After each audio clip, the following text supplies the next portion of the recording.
you're watching this video and you can't do a backflip, you can't do a gainer, or you can't do a full, look at my other tutorials. I've made one for each of those. I'll put a link for that in the description. If you can do that, then let's learn how to cork. So what a cork is, it's basically a gainer flash with a full twist in it. So that's swinging into a backflip off one leg and doing a full twist. That's more or less what a cork is.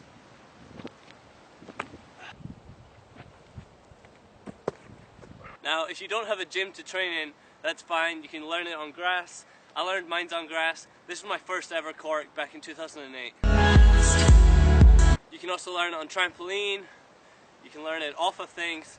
But really, just learning on the grass or in a gym, preferably if you have the access to one, do it there. So if you watched the gainer tutorial, which I hope you did, then you will know I ran you through what a J-step was, and that's the takeoff I'm going to be demonstrating. A cork can be done from a lot of setups like scoot, touchdown raise, whatever, but the most simple one for explaining is J-step, and that's what most people's first cork will be. So start off with your J-step just like you're about to do a gainer.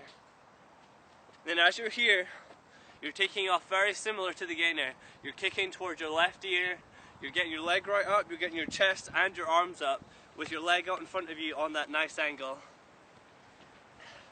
So you're in this position, and this is the ideal position you want to be in. Leg up, pushing through your toes, driving your chest and arms up. Once you're in this position, let your whole body come up. So once your arms are up, they're going to do exactly what they do when you're doing a full. This arm's going to punch around whilst this one hooks around, but all whilst driving that chest up and pushing up through your toes. From here, up, and like this is when you start to bring it around. Now as you bring it up, some people look over their shoulder and spot the ground behind them. I don't, but that's down to preference, so you can see what works for you. The key part is really just piecing it together. Like, if you can do a good gainer, you can do a good full, you can just probably do a cork. I mean, I figured it out. When I did my first cork, I pretty much did a standing full off one leg, which isn't the best way to do it, but you know, if you have a good gainer, then you'll easily just piece them together. Up here, kick towards your left ear, hook punch, bring it round, then just tense your core like you do in a full. Once you've done all that, when you're in the air, it should more or less feel like a full.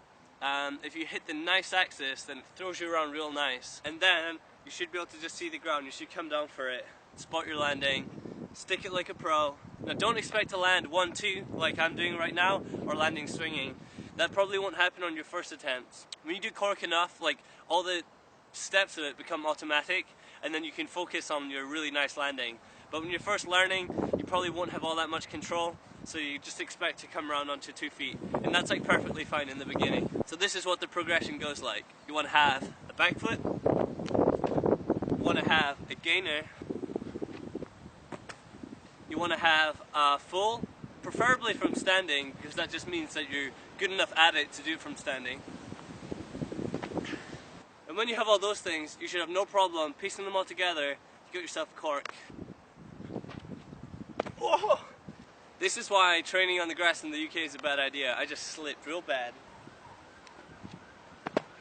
If you can already do a cork, here's some tips that'll make your cork a little bit better. For me, one of the biggest tips is really driving this leg up, because you can get away by doing a cork but not swinging your leg at all. Some people do corks and double corks fine without swinging their leg at all. They literally do this. And that's fine in the beginning to learn, but like, you know, if you want to make your cork nicer, then one of the best things to do for it is to really focus on driving this leg up. And one way to do that was to sort of trick myself by saying, oh, I'm doing a gainer, but then I'm going to twist it. Tip number 2 for double corks, this is something that helps me a lot, is to not rush it.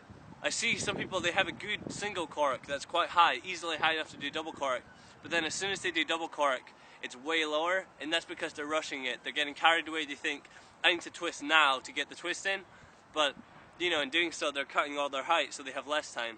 And by rushing it, I mean, when you're at this point here, a lot of people will go, bang, and try and just twist right into it because they're trying to get the twist done. But the best way to do it is to ride your cork up, way up, let your leg come all the way up, arms in the air, let yourself be at your highest point when you hit for the double twist. And then of course, there's cork swings, but I'm not going to go into swing throughs in this video because I have a couple of tips and they work well for cork, full, gainer, pretty much any swing through. and I'm going to make that in its own separate tutorial. If you can do a cork and you're wondering to yourself what's next, then chances are you should probably keep doing your cork and then you'll know what's next. Natural progression after a cork could be hyper cork, then double cork. So learn your cork, get it nice, don't rush to double cork, and then you'll be fine. Let me know in the comments if you guys have any questions. Let me know what tutorial you guys want to see next. Make sure you like this video if it helped you in some way, and yeah, I'll see you guys tomorrow with another video.